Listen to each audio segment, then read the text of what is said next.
There are many accomplishments in life, the kind we measure in moments, memories, and milestones. But every once in a while, a moment arrives that stands apart. A moment that makes us pause and take it all in. 100 years. A century of stories, of laughter and loss, of change and perseverance. Few reach it, fewer still carry it with the kind of grace and gratitude that makes those years truly matter. This isn't just a celebration of time, it's a celebration of life, of lessons learned, the lives touched, and the legacy that remains long after the candles are blown out. Today we look back, not just at the years behind, but the ones moving forward. So buckle up, here we go.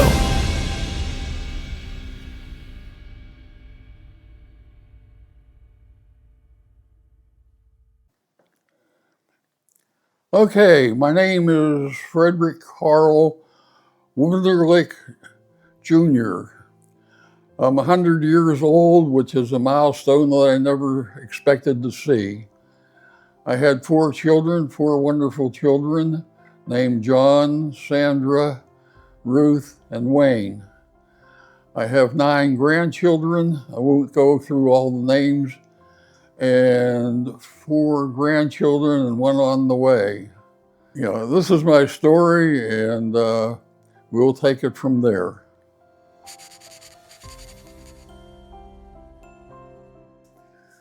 Well, I think the earliest childhood memory was the summer picnic that the school had at the local amusement park.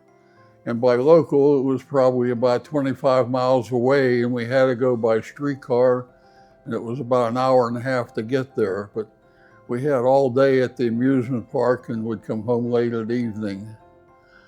The other memorable thing was that every summer we would spend approximately 2 weeks at Buckeye Lake, Ohio, with my mother's brothers and sisters. Not all of them, but usually 2 or 3 of them. And we had a big family affair, and some of my cousins were usually there, and we really had a good time. They had an amusement park that we went to in the evening. We didn't get to ride many rides, but it was fun just being down there with all the excitement. Buckeye Lake is located, it's a large lake located near about 20 miles from Columbus, Ohio.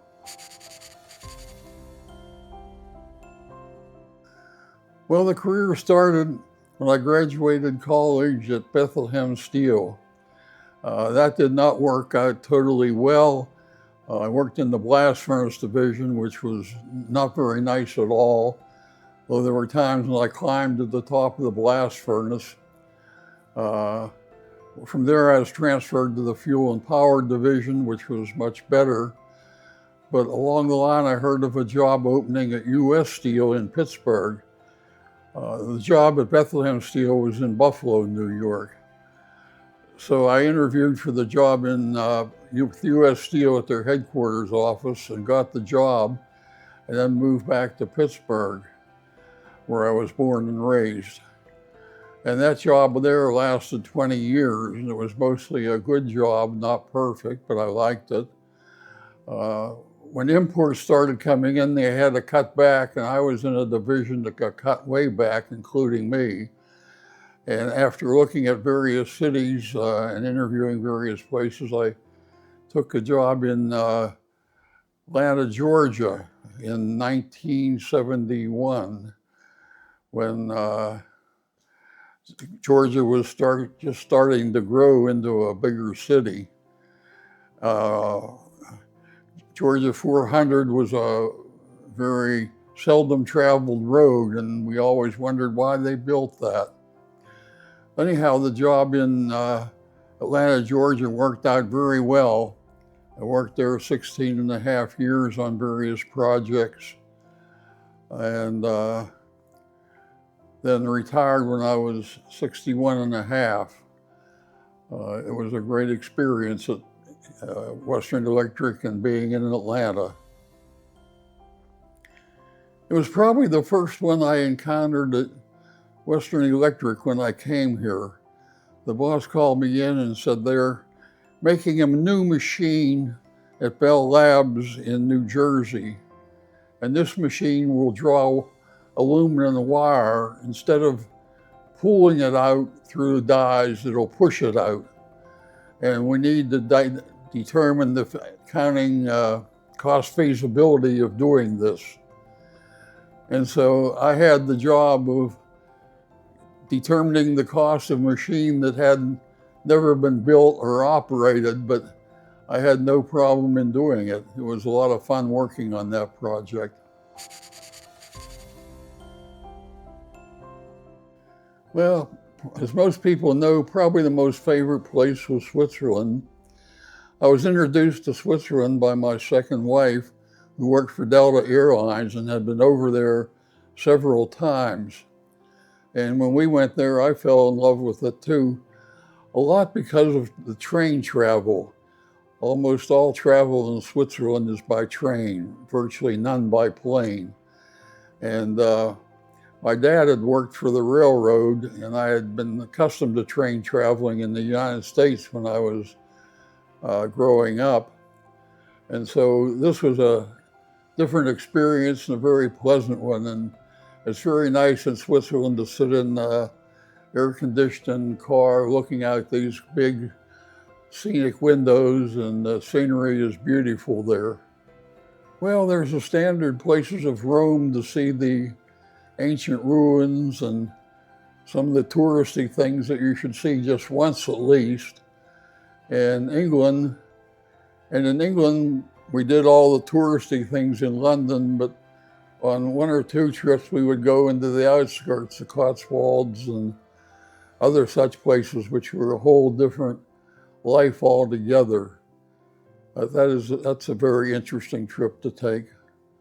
Another, probably the most memorable, was a cruise that went to the capitals of the European area, including Russia, and they had 2 days in Russia where we were able to see the museums and other attractions of St. Petersburg.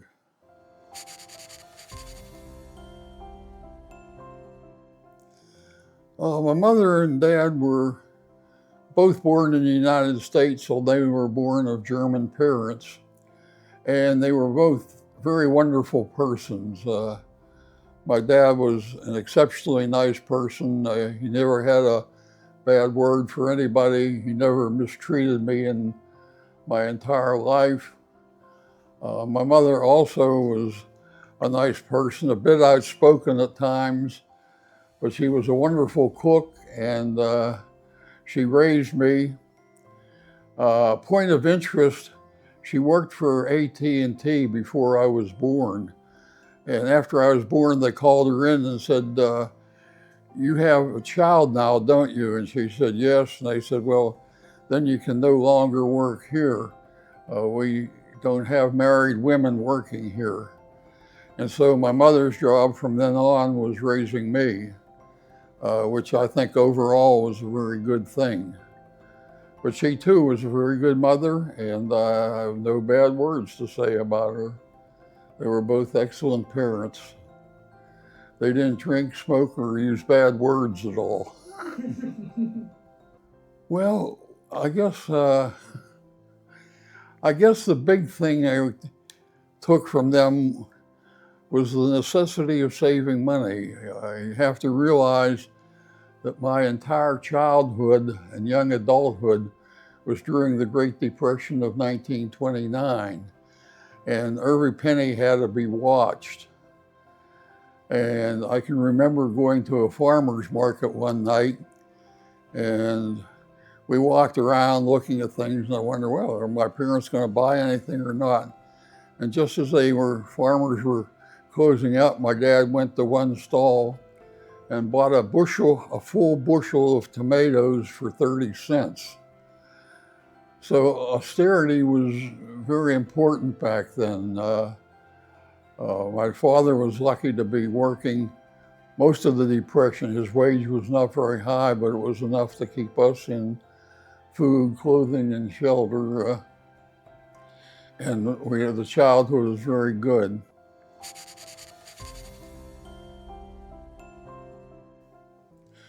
Well, that too is very interesting. Our church in Pittsburgh, PA, it was a downtown church where people from all over the city went. And they were having a bowling outing one evening. And I went to that. I was lucky to get my permission to drive my dad's car. And so I had driven there and enjoying the bowling. And one of my friends came up and said, "Fred, can you do a favor for me?" And I said, "Well, I think so. What is it?" And he said, "Well, I'd like you to take Ruth Ruling home tonight. I promised her parents that we'd see her get home. And I'd like to take this other girl, Ruth McCulley, home tonight."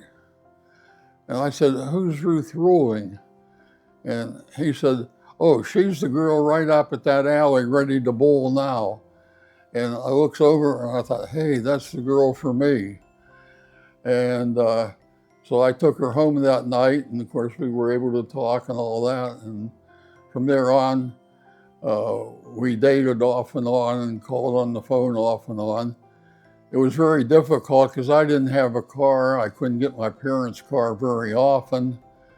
And she lived sort of on the other side of the town. It took 2 streetcars to get there. But the romance lasted about 7 years, I believe, and then we got married. I guess several qualities. She had finished very high in her class, high school class, and she was very intelligent, a good conversationalist. She was very good looking, and the same religion, the same values. So we just sort of jived together.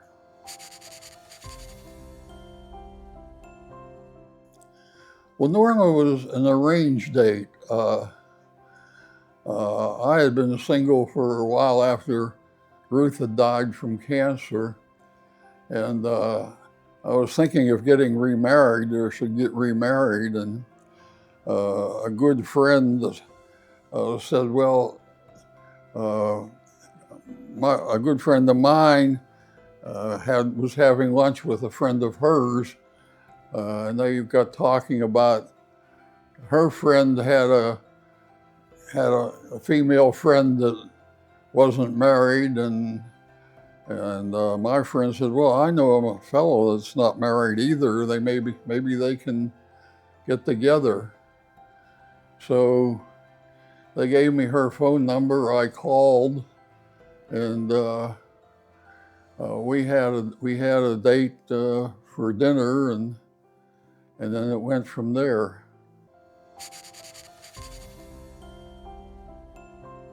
Yeah, it was a little change. We were in a very small house then, and when we had Sandy 2 years later, the house was much too small. It was a 4-room house. It had a kitchen, living room, and 2 small bedrooms. And it was not large at all. We had bought it for $11,000. And anyhow, we moved to a larger house then in Mount Lebanon, and we didn't have any more children. John and Sandy were both good students in school. They sort of loved schoolwork.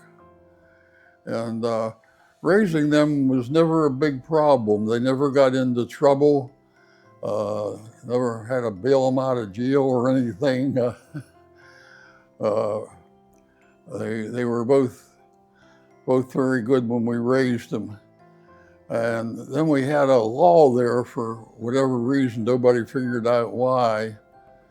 But then about 8 years later, we had Ruth and then Wayne, and they were both easy to raise too.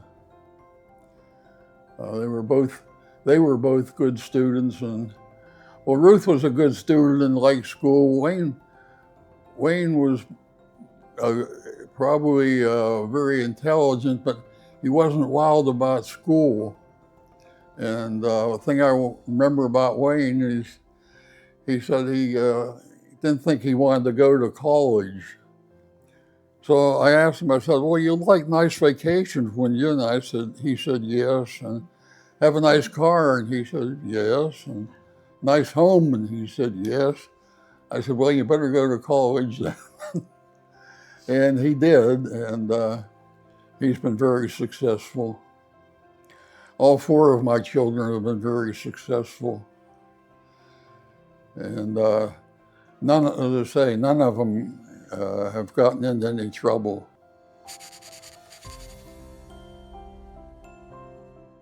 I think the biggest change has been in communication.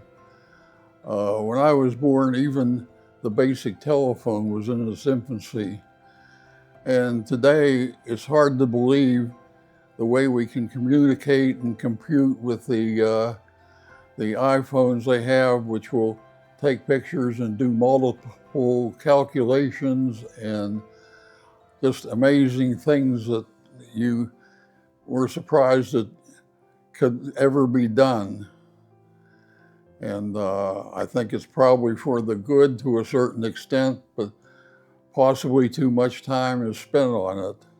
It is a wonderful world today where you can be riding in an automobile and telephone somebody riding in another automobile across the country and talk to them in very clear language that you can understand very easily.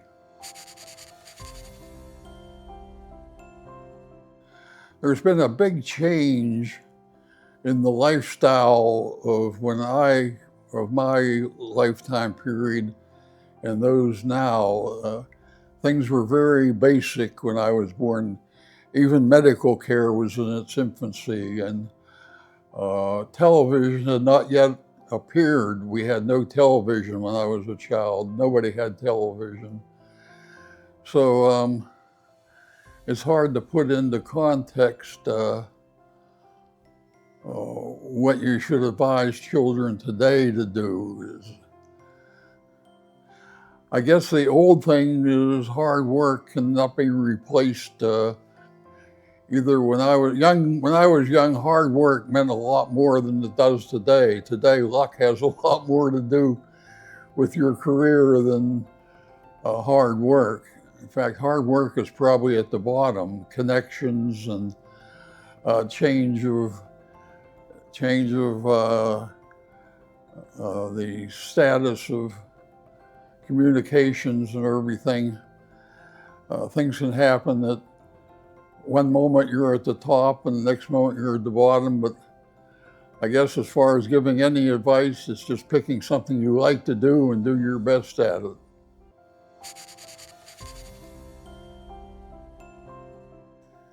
Well, I guess there are two things that I'm most proud of. One would be the four children that I had and raised who turned out to be good children and have been successful in what they've done. The other thing would be the fact that in my own job, I was able to advance and get to the point financially where at my age, I'm financially stable and not a burden on any of my children or anybody else. Those are probably the two main things.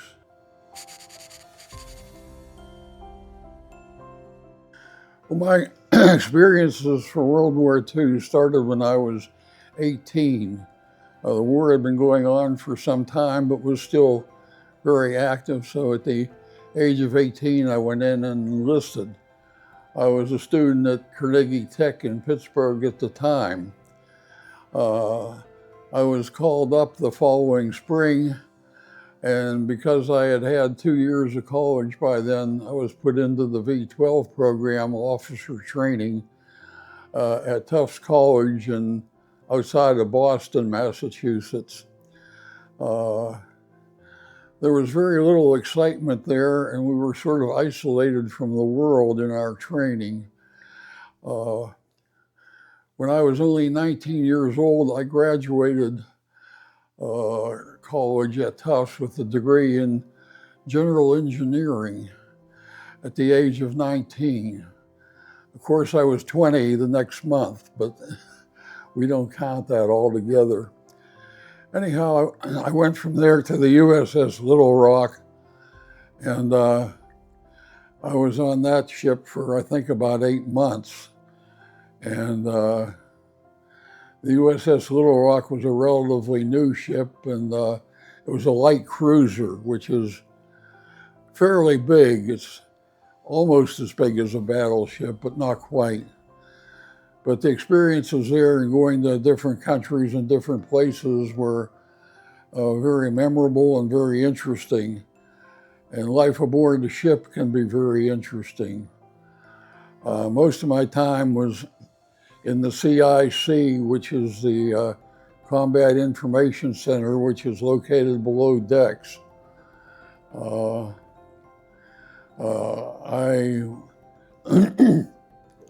I was on the U.S. Little Rock until I believe it was May of '46 or somewhere in that period, at which time they had a general discharge and I was discharged from the active duty. I remained on inactive duty, and for approximately 6-7 years after that, I did some correspondence courses. I kept up with things. I had 1 or 2 local cruises, but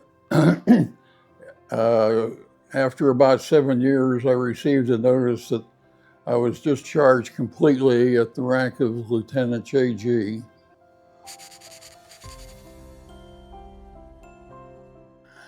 Okay, one of my first memories of church was when I was just an infant.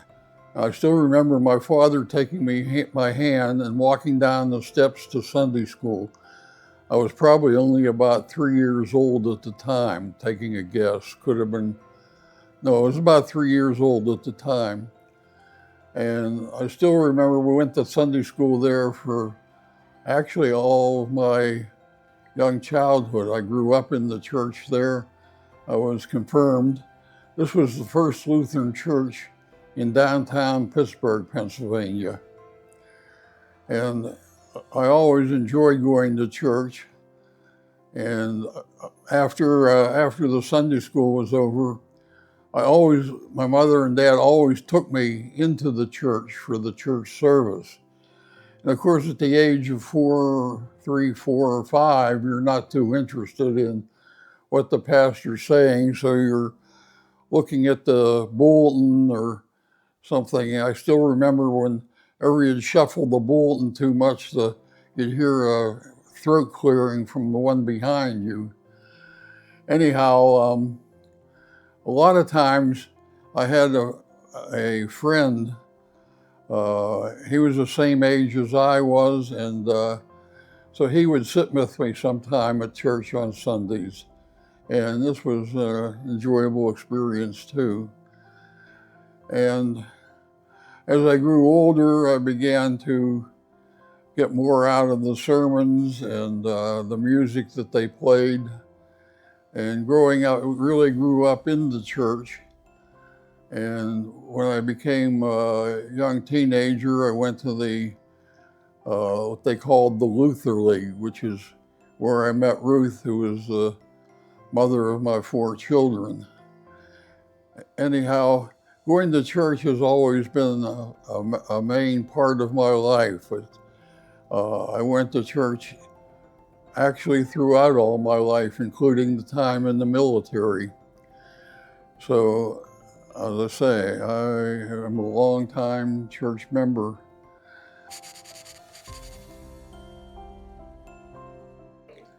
Well, my first hobby was stamp collecting. Back in the 30s and early 40s, a lot of the young men and women saved stamps. And I had a small collection. It turns out that they were not very valuable at all. After I got married and out of the service, we did a lot of square dancing in Atlanta, probably for about 10 years or more. And that's very interesting. You have to have, it helps your memory, it helps your physical body, it helps your mental ability. It's just a very good entertainment. We met some very fine people through our square dancing career. In college, I played one or two rounds of golf, and then it just dropped out of my life. Raising children and golf didn't go together. And I didn't retake it up till I was in my 70s. And so we had a foursome, and I really enjoyed playing golf. Again, it was an activity that got you outside into the fresh air, walking around, nice scenery to look at, houses and the green grass and all that good stuff. And that went on fine until one member moved out of the city. So we had a threesome for a while, and then another member had Alzheimer's and got lost going home one day. So he didn't play anymore. And so there were two of us. And we played on for a year or two after that. And then I guess the other fellow, the summer was too hot and the winter was too cold. So, and we had too much going on in the spring or fall. So golf sort of disappeared then. Still sort of miss it. Still think I could play if I was up to it.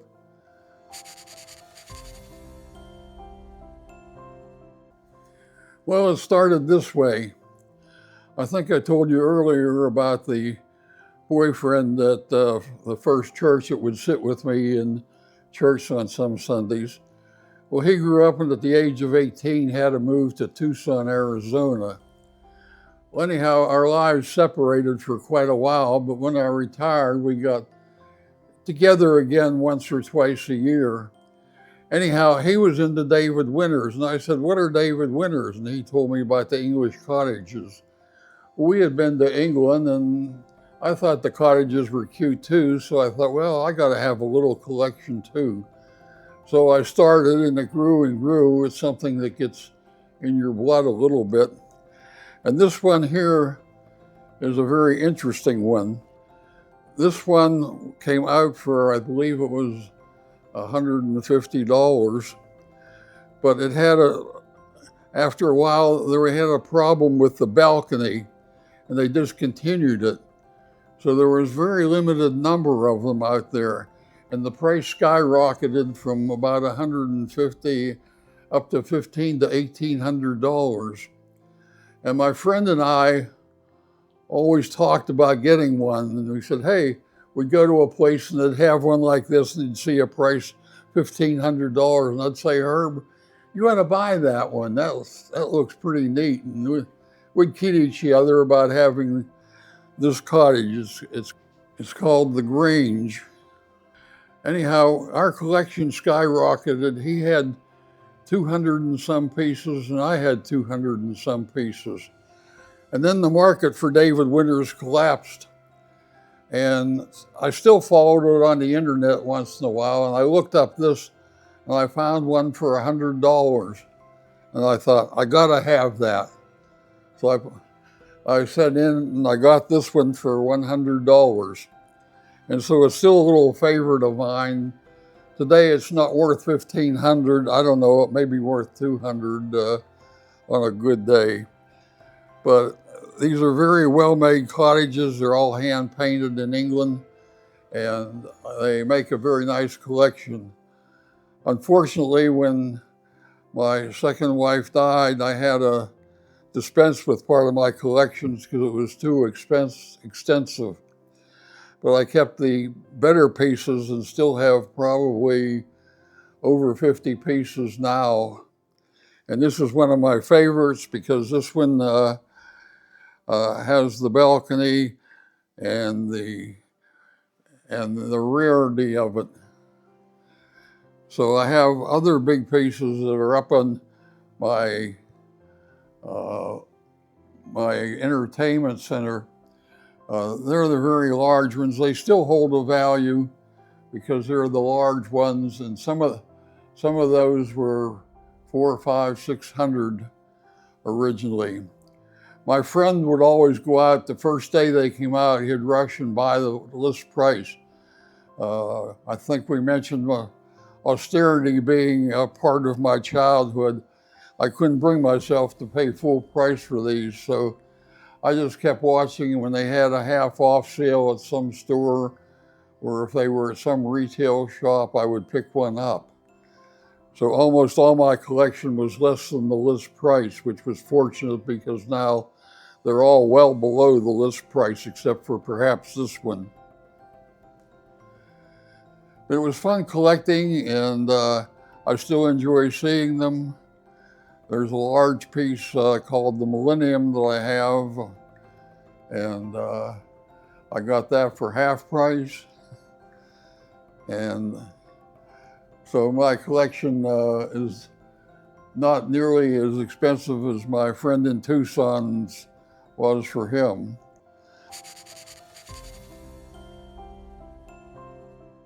Well, my second wife died 2.5 years ago.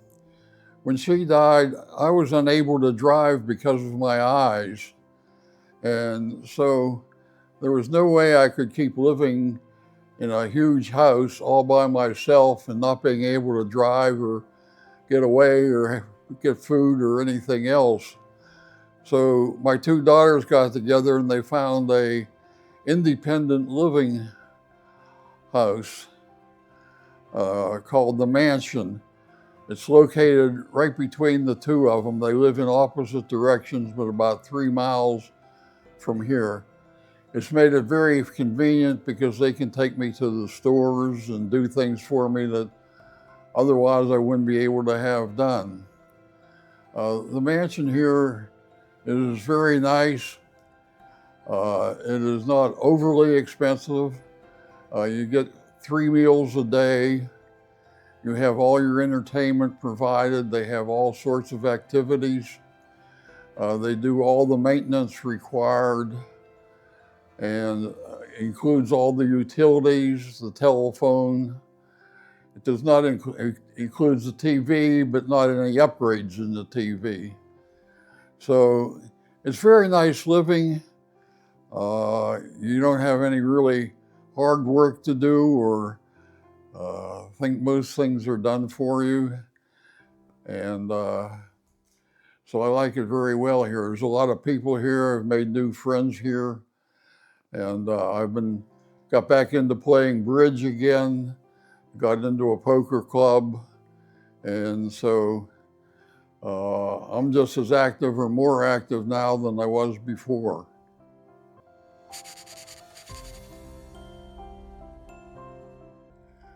Well, after 100 years, you get pretty old and pretty tired of things. But what matters the most, or what I'm most proud of, I think, is the fact that I've had 4 children who are totally self-sufficient, have not had to come back to me for help in any way. And also, conversely, the fact that I've been successful enough that I've not had to rely on my children for any help to support me or that. At this point, as you know, I had a fall about 3 months ago, and that left me with limited motion at the moment. I can get along with the walker very well. But anyhow, my career has been successful enough that I've been able to live here and well without having to ask assistance from any of my children. So I think what matters most, or I'm happiest with, is the life that we've all had, the children's lives, and my own. Okay, to all my family and friends, and the ones who have viewed this, I hope I haven't bored you with this. I thank you for watching it. It's been a pleasure to do it, and I'm real happy to have all those that have seen this and have helped me visit this 100-year celebration. I thank you all, and it's been a great life, a great 100 years.